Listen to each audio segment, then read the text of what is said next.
I thank the gentleman. I rise in opposition of this bill, but I would like to clarify something. We're not trying to scare kids. This president's foreign policy is what's scaring the kids of this country. And that people have said today, why are people believing this? Why are people believing this big internet hoax?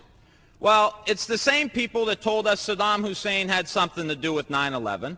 Same people that told us Saddam Hussein had weapons of mass destruction. Same people that told us we were going to be able to use the oil for reconstruction money. Same people that told us that we'd be greeted as liberators, not occupiers. Same people, same president that told us the Taliban is gone. Same president that told us that Poland is our ally 2 days before they pull out. Same president that tells us Iraq is going just great. Same president that tells us the economy is going just great. Same people that told us the tax cut was going to create millions of jobs. Same people that told us that the Medicare program only cost $400 billion when it really cost $540 billion. So please forgive us for not believing what you're saying. Please forgive the students of this country for not believing what you're saying. Not one thing about this war that has been told to the American people or that has been told to these college students has been true. Not one thing. Stretch. Big stretch. I'm sorry. Mr. President. I know you said there'll be a time for politics, but you've also said you wanted to change the tone of Washington. Howard Dean recently seemed to muse aloud whether you had advanced knowledge of 9/11. Do you agree or disagree with the RNC that this kind of rhetoric borders on political hate speech? Yeah. Look, there's time for politics. And, it's time for politics. And, it's an absurd insinuation. Мы с президентом Бушем говорили, и я в разговоре с ним упомянул о том, что на днях был убит лидер Северного альянса в Афганистане Масуд. И я сказал тогда американскому коллеге, знаешь, меня это очень тревожит, такое чувство, что что-то должно произойти. Они явно к чему-то готовятся. The next day was the 11th of September, 2001. The Bush administration will allow National Security Advisor Condoleezza Rice to testify publicly before the 9/11 Commission. For President Bush, it was a dramatic reversal. I've ordered this level of cooperation because I consider it necessary to gaining a complete picture of the months. And even the president and vice president agreed to meet with the commission, but with a catch. They insisted on meeting together behind closed doors and not under oath. President, why are you and the Vice President insisting on appearing together before the 9/11 Commission? Because the 9/11 Commission wants to ask us questions. That's why we're meeting, and I look forward to meeting with them and answering their questions. Why you're appearing together rather than separately, which was their request? Because it's a good chance for both of us to answer questions that the 9/11 Commission is looking forward to asking us, and I'm looking forward to answering them. Let's see. We have to have one story, so I'll say part, and if I get it wrong, hedge a little bit and give me the next.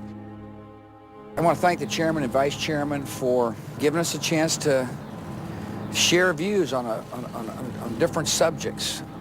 And they had a lot of good questions, and I'm glad I did it. I'm glad I took the time. What topic did the commissioners want to spend most of the time on? It's probably best that I not go into the details of the conversation. The President and Vice President of the United States, don't you think they should be able to stand up and speak their own words? They should go under oath. They should be, yeah. In public. Don't you think that the families deserve to have a transcript or to be able to see what you Adam, said? you asked me that question yesterday. I got the same answer, yeah.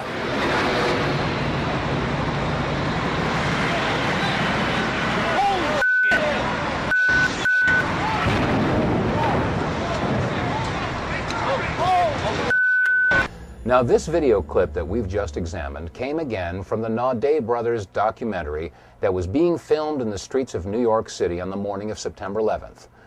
This documentary about the New York City firefighters was going to be assembled at a later date, and it was not televised. In fact, there was no live coverage at all of Flight 11 as it hit the North Tower. After all, it was a surprise attack.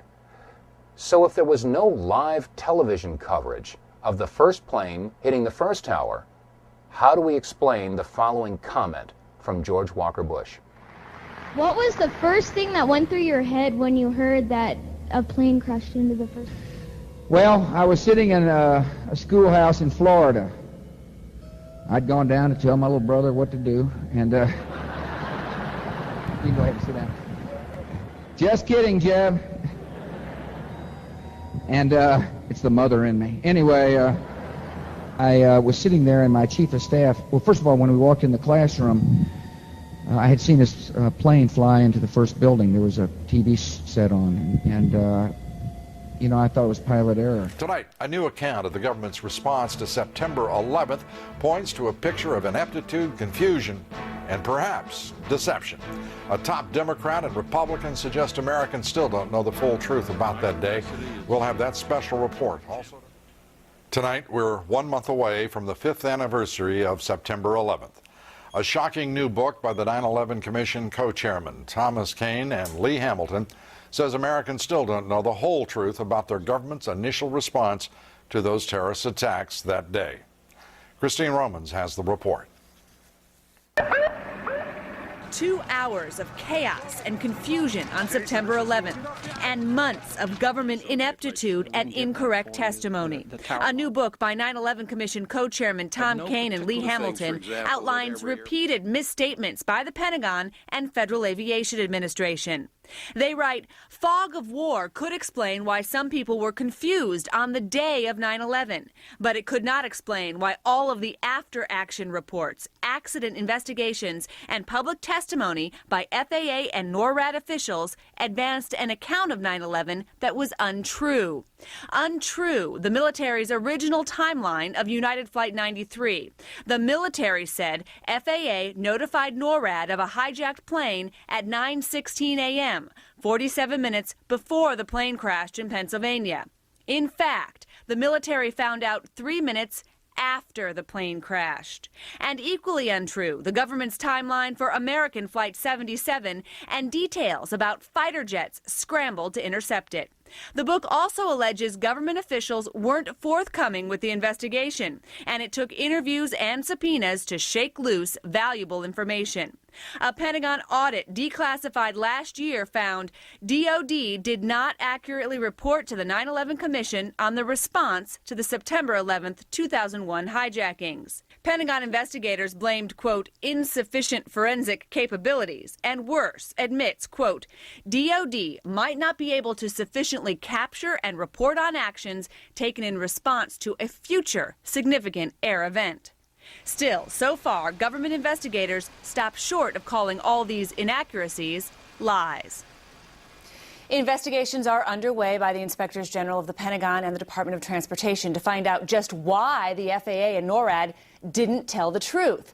Now, Kean and Hamilton say all the inaccuracies have fueled conspiracy theorists, they've stymied the investigation, and, Lou, damaged the credibility of this government. Well, this government doesn't deserve much credibility, does it? In point of fact, if all of the after-action reports are untrue, for whatever reason, that's a lie, because they are asserted as the truth by people who knew better or should have. And really troubling, the Department of Defense own Inspector General report that was declassified showed that if the same thing happened again, you'd have the same chaos and the same misreporting or lies afterward. Incompetence and ineptitude on the part of this government on September 11th and in the weeks and months leading up to it are established. The fact that the government would permit deception after a deception, whether honestly, if you can call it that, honestly intended or not, but the fact that they would continue and perpetuate the lie suggests that we need a full investigation of what is going on and what is demonstrably an incompetent and, at worst, deceitful federal government. Christine Romans, thank you very much. Incredible. What would you have done on September the 12th, 2001? What would you have done if you'd been president? What would I have done? Yeah. I would have done a legitimate investigation to find out what exactly happened on 9/11. How did they know who did this so quickly like they did Lee Harvey Oswald? How quick they knew Lee Harvey Oswald killed Kennedy. Because the people who did it were identified and we knew who they were. Well, then why couldn't we have stopped them beforehand if they were identified and we knew who they were? It was a failure of intelligence. Everyone's accepted No, it that. wasn't. We knew before with Condoleezza Rice's memo on August 6th when it stated right in the memo, bin Laden to steal planes and run them into buildings. And more stuff is coming out now also, how much the Bush administration ignored the intelligence. It was almost like they ignored it because they wanted it to happen. Oh, come off it, Jesse. No, not oh, come off it. Wait a minute. Every war fought starts with a false flag operation. You can't, in all seriousness, sit there and try and make out anybody. Okay, let me ask you this, Piers. Wait a minute. Let me ask you something. How much studying have you actually done of 9/11 other than what the government's told you and what mainstream media has told you? I've been studying it 4 years. I was editor of a national newspaper. I've talked to people. Wait a minute. In depth every day for 5-6 months. Really? So I know a lot about it. Well, and one thing I do know is. Let me ask you this then. You cannot say that any member of the Bush administration knew it was going to happen or wanted it to happen. It's a ridiculous thing to say. Ridiculous. Okay, let's talk about your BBC. I have a tape of a BBC reporter broadcasting directly back to England talking about a third building has collapsed. World Trade Center Building 7 talks for 7 minutes. All the while she's talking, World Trade Center Building 7 is still standing right behind her. It didn't fall for another half hour. Yet they were doing a pre-broadcast back to England that, yes, it's true, you need to that take this a break building fell and it hadn't fallen yet. If you're trying to make out the British Broadcasting Company, one of the most respected news organisations in the world, was inventing huge buildings falling over, you need to have a break, Jesse. We'll come back after the break and we'll talk about Israel and Iran. Are you kidding me? This is a fact, my friend.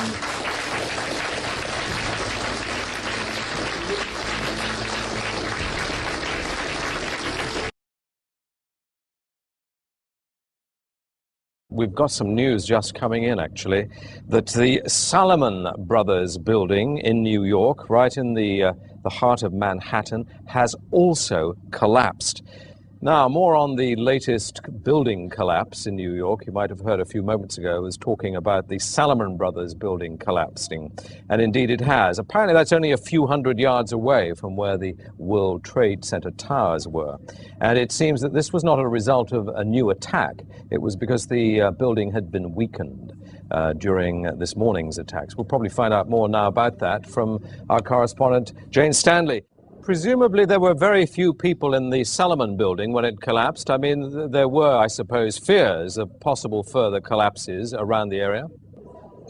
That's what you would hope, because this whole downtown area behind me has been completely sealed off and evacuated, apart from the emergency workers. That was done by the mayor, Rudy Giuliani.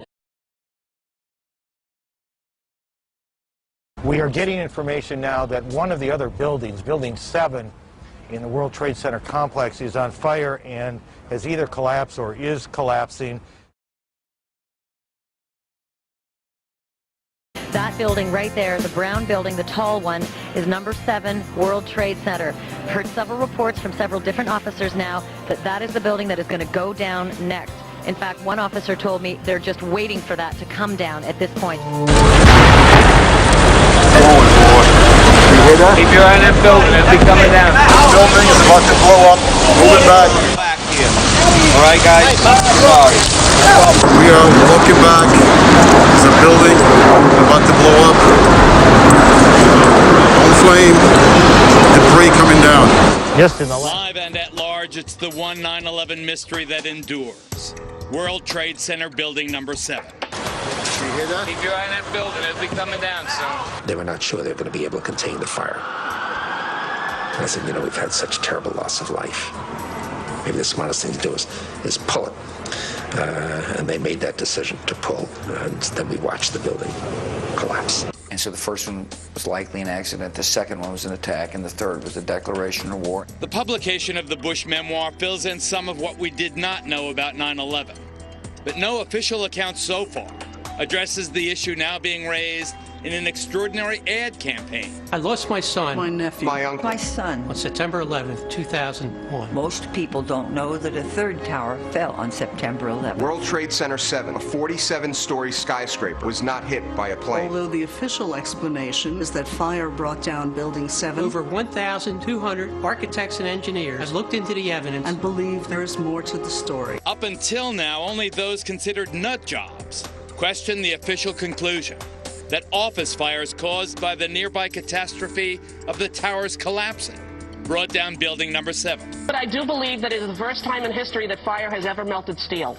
I do believe that it defies physics for the World Trade Center Tower 7, Building 7, which collapsed in on itself. It is impossible for a building to fall the way it fell without explosives being involved. And if explosives were involved, that would mean that the most obnoxious protesters in recent years are right.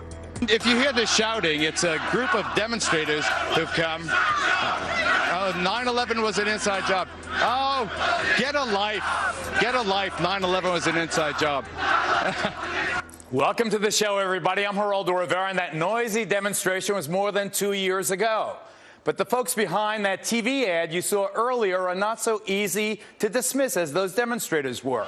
And what caught my eye is their claim that more than 1,300 architects and engineers examined the evidence about Building 7's collapse and disagree with the official report issued by the National Institute of Standards and Technology. Building 7 was no ordinary building. Among other key tenants, including several intelligence and law enforcement agencies, it also housed New York City's Emergency Operations Center, known as Mayor Giuliani's bunker. Here to tell us what they know about its collapse and why they question the official conclusions are Bob McIlvaine, whose son died in the World Trade Center, and Tony Zambati, a mechanical engineer. Nice to see you guys. Welcome. Thank you, welcome. Nice to meet you, Ronald. Our condolences, obviously, for your loss. But, Tony, let me start with you. You're an engineer. Are you suggesting that the official account that Building 7 collapsed because of the fire melting the steel or in some other ways, destroying the integrity, the structural integrity of the building, that's false? You think that that's false? Yes, I do. And for a couple of reasons. One is that Building 7 came down. It went into a sudden collapse across the full width and length of the building for 2.25 seconds, which amounted to 105 feet or 8 stories, 8 13-foot tall stories. It was in full free fall acceleration. That is impossible because in a natural collapse, columns would have to buckle. When columns buckle, there is a minimum resistance. It's asymptotic, if you know what that means. That means it never goes to zero. So it's impossible. You can't reach. So here's what I guess in layman's terms, to just get my hands here, Peter.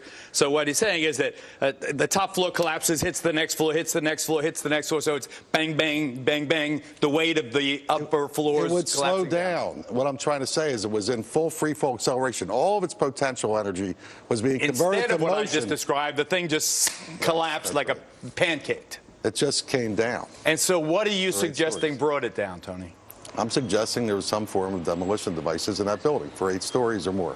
You think that the explosives brought down Building 7? Some form of demolition device. I'm not pretending to know what it is. I am saying that it was in free fall acceleration. All right, let me ask you this. The NAST admitted to that. Okay, let me ask you this before I get to Dad, before I get to Bob here.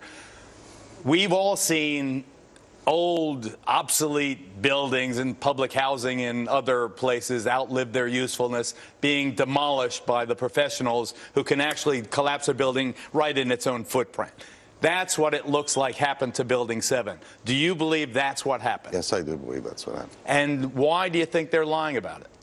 I don't really know all the details of what they're lying about. I can't read their minds. All I can say is, scientifically, it's impossible for fire to have done what we see. And Bob, these 1,300 engineers and architects who agree with you and some of the other relatives' families. I know you found your son just a couple of days after the disaster. He was outside. I don't want to get into the details of how you believe he died, but these architects and engineers, do they support your contention? Do you believe that it was an inside job, that 9/11 was an inside job?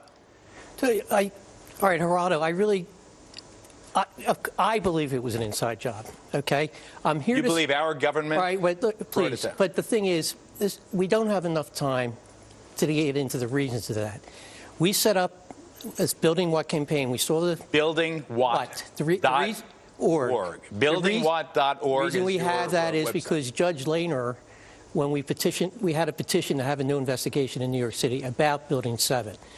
And when the lawyers... And you're asking the New York City Council, I don't want to interrupt, also to reopen. So I know we don't have the time, but anyway, he said, building what?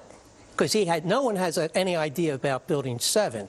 So because I believe in... I've talked to so many firemen, so many EMS workers, policemen, who talk about the explosions. And I know you don't want to get into my son's... But I feel my son died from an explosion. I went to all the 9/11 Commission hearings. I've been researching this for 9 years. So what do you want? Let's get to the bottom line before we're out of time. I want truth. I've been lied to. I mean, it's beyond a reasonable doubt that the 9/11 Commission did not tell this story. 9/11 Commission barely mentioned Building 7, if at all. Right. Okay, what forum do you want the investigation in? Well, the forum, what we want it is in New York City right now, because New York City, we feel, has an obligation to investigate 9/11. So before we're out of time completely, Bob, do you want specifically the New York City Council to open its own investigation of the Building 7 collapse? Absolutely. And that would satisfy you if they did that?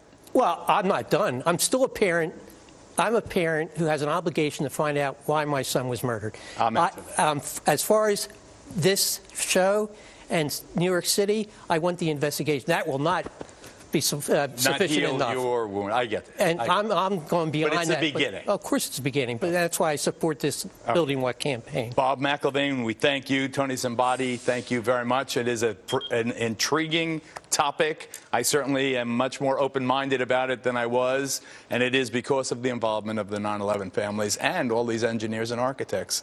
Clearly, they know more than I do. Thanks, gentlemen. Thank you. Well, we now have 2,100 architects and engineers demanding a real investigation of the destruction of all 3 of these World Trade Center skyscrapers. These are technical and building professionals. They don't have conspiracy theories. I don't have conspiracy theories. What we do have is a host of evidence. I mean, we're talking about high-rise architects, structural engineers, metallurgists, chemists, physicists, controlled demolitions experts, all gathered onto one place, the video, the DVD, 9/11 Explosive Evidence Experts Speak Out, where all this evidence is laid out and people just can't refute it. It's really irrefutable. I'm curious about the pool of molten steel that was found in the bottom of the towers. I am too. And please tell me about it. Have you seen it? Well, not personally, but eyewitnesses there found huge pools of molten steel beneath the towers, and some scientists don't think that the collapse of the building could have melted all that steel. And physics professor analyzed some of the steel, and Stephen Jones, and he found evidence of thermate residue, which would explain how the buildings collapsed by means of pre-planted explosives. So, have you analyzed the steel for any of those residues? First of all, let's go back to your basic premise that there was a pool of molten steel. I know of absolutely nobody, no eyewitness who said so, nobody who's produced it. I was on the site, I was on the steel yards, so I don't know that that's so. There's video of it. Melted around 2,600 degrees Fahrenheit. I think it's probably pretty difficult to get that kind of temperatures in a fire. So I don't know the basis. I can't address your question if I don't know the basis. Well, NASA pictures, thermal images showed those sorts of temperatures in the basement. Would you send them to me? Okay. My name is Mark, and I'm the individual who was questioning Dr. Gross, and he asked me to email to him those thermal images.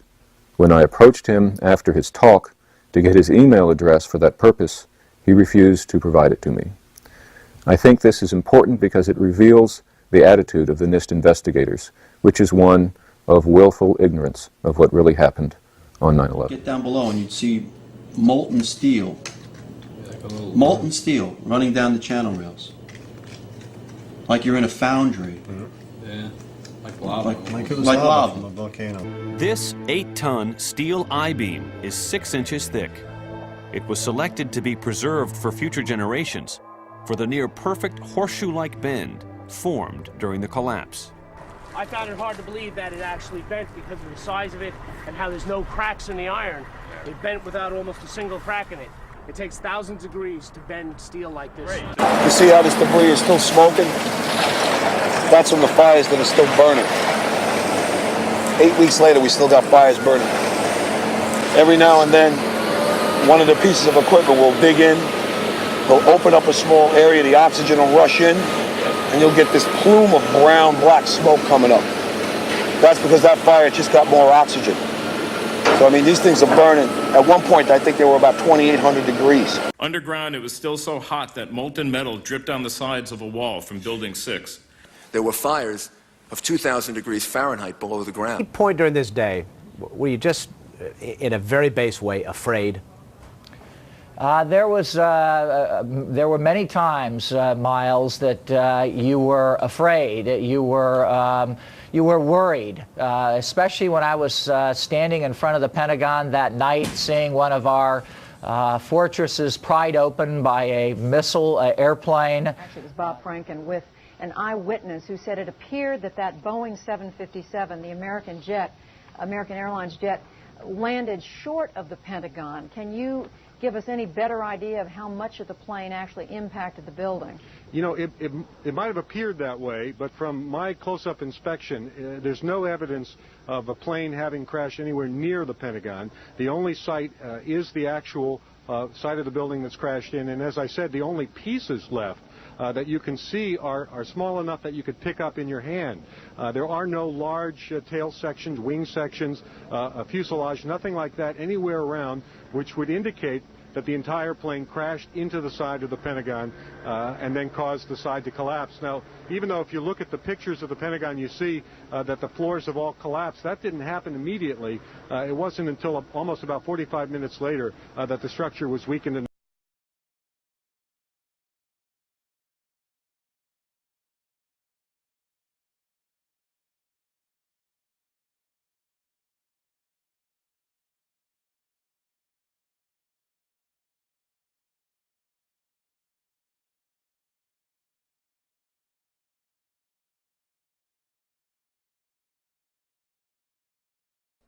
At a hotel in Arlington, Virginia. It shows the explosion that followed the crash of American Airlines Flight 77 into the Pentagon, but the video does not show the airplane. The video's existence was disclosed in 2002. A hotel manager says it was confiscated by the FBI. It was just publicly released as the result of a lawsuit. From Detroit, Michael, thanks very much for coming in. You want to respond? Well, first of all, you want to respond to anything we just heard? Yeah, I'd like about 10 minutes to respond to give us a couple headlines, what you'd like to say. I don't talk in sound bites, but, you know, why don't you tell the truth to the American people? I mean, I wish that CNN and the other mainstream media would just for once tell the truth about what's going on in this country, whether it's with health care, I don't care what it is. I mean, you guys have such a poor track record, and for me to come on here and have to listen to that kind of crap, I mean, seriously, I haven't been on your show now for 3 years. The last time I was on, you ran a similar piece about Fahrenheit 9/11 saying, oh, this can't be true, what he's saying about the war, how it's going to be a quagmire, the weapons of mass destruction, you know. And why don't you start off, actually, with my first appearance back here on your show in 3 years and maybe apologize for saying that 3 years ago, because it turned out everything I said in Fahrenheit was true. Everything's come to happen. In the mainstream media, refuse to ask our leaders the hard questions and demand the honest answers. And that's why we're in this war. We're in the 5th year of this war, because you and CNN, Dr. Gupta, you didn't do your jobs back then, and now here we are in this mess. What if you'd actually done the job on that? That's why anybody who hears anything of what you say now about universal health care should question what you're saying, what you're putting out there. You didn't do the job for us with the war. You're not doing it with this issue. And I just wonder when the American people are going to turn off their TV sets and quit listening to this stuff.